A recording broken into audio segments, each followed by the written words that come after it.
Dear students, in the previous class, we studied about the spinal cord and its functions. Observe the pictures. Such responses are familiar to you. They do not happen consciously. Such type of responses are called reflex actions. Okay, what are reflex actions? The accidental and involuntary responses towards stimuli are called reflex actions. How does reflex action takes place in our body? Observe the illustration.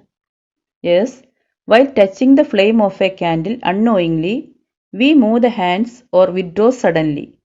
Here, the stimulus is heat. While stimulus took place, the receptors generate impulses and sensory neuron carries impulses to the spinal cord.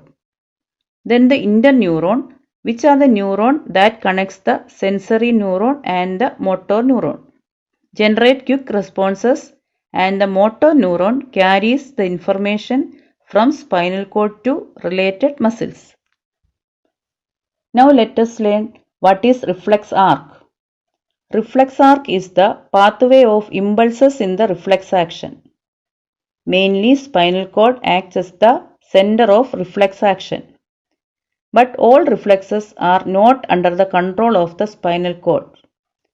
Don't we blink our eyes when light suddenly falls on our eye or when objects move towards them? Yes, this is also a reflex action. Such a reflex under the control of the cerebrum is called cerebral reflex. Let us recall what is cerebral reflex. Yes, a reflex under the control of the cerebrum is called cerebral reflex. Yes, there are two types of reflex, spinal reflex and cerebral reflex. A reflex under the control of the cerebrum is called cerebral reflex, and a reflex under the control of the spinal cord is called spinal reflex. There may be instances in your life when you felt sudden fear or sadness. Write down some of those experiences. Seeing a snake suddenly moving towards you while walking alone, or a dog running towards you to bite. What are the changes that takes place in the body during such instances or emergency situations? During such emergency situations, our heartbeat increases, breathing rate increases, salivary secretion decreases. Shouldn't these changes return to normal state? Yes, while in normal condition, our heartbeat decreases, breathing rate decreases, salivary secretion increases. Activities that takes place beyond the conscious level are controlled by the autonomous nervous system, which is a part of the peripheral nervous system. The sympathetic system and the parasympathetic system together form the autonomous nervous system. Observe the illustration to understand the action of sympathetic and parasympathetic system during emergency situations. Observe the figure. Note the changes in took place sympathetic and parasympathetic system. In sympathetic system, the pupil in the eye dilates, while in the parasympathetic system, eye contracts, that is, attain the normal condition. In sympathetic system, production of saliva decreases, while in parasympathetic system, production of saliva increases. In sympathetic system, trachea expands, while in the parasympathetic system, trachea contracts.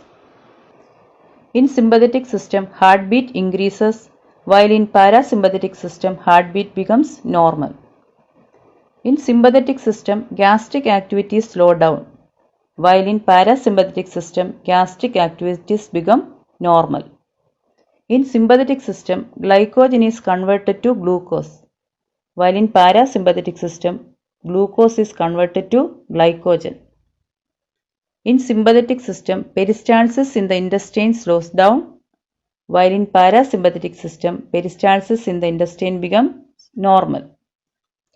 In sympathetic system, urinary bladder regains normal stage, while in parasympathetic system, urinary bladder contracts. In sympathetic system, production of hormones increases, while in Parasympathetic system production of hormones decreases. Do the assignment. Complete the table about the actions of sympathetic and parasympathetic system. A healthy nervous system is the basis of rhythmic bodily activities. Even minor changes in the nervous system may affect physiological activities or cause serious health problems.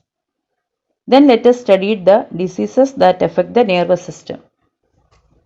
First one is Alzheimer's disease. This disease is caused by a continuous degeneration of neurons in the brain. It happens due to the accumulation of an insoluble protein in the neural tissues of the brain. The chief symptom of the disease is the complete loss of memory, inability to recognize friends and relatives, inability to do routine works. Next one is Parkinson disease. This disease is caused by the degeneration of specific ganglions in the brain. It results from the deficiency of a neurotransmitter called dopamine. Loss of body balance, irregular movements of muscles, shivering of the body, profuse salivation are the major symptoms. Next one is epilepsy. It is caused by the continuous and irregular flow of electric charges in the brain. Epilepsy due to continuous muscular contraction, frothy discharge from the mouth, clenching of the teeth, following which the patient falls unconscious. Okay, what should be our approach towards people affected by such diseases? A complete cure through treatment is not possible for several diseases affecting the nervous system. Those who nurse such patients are to be extremely careful and considerate. Disease is not a crime or a curse. Anybody can become ill. So our love, care and proper nursing etc. are very important. The nervous system helps us to experience various stimuli as well as to respond towards them. Special care should be taken to maintain the health of this organ system. First unit ends here. Complete the notes and do the assignments. Okay, thank you.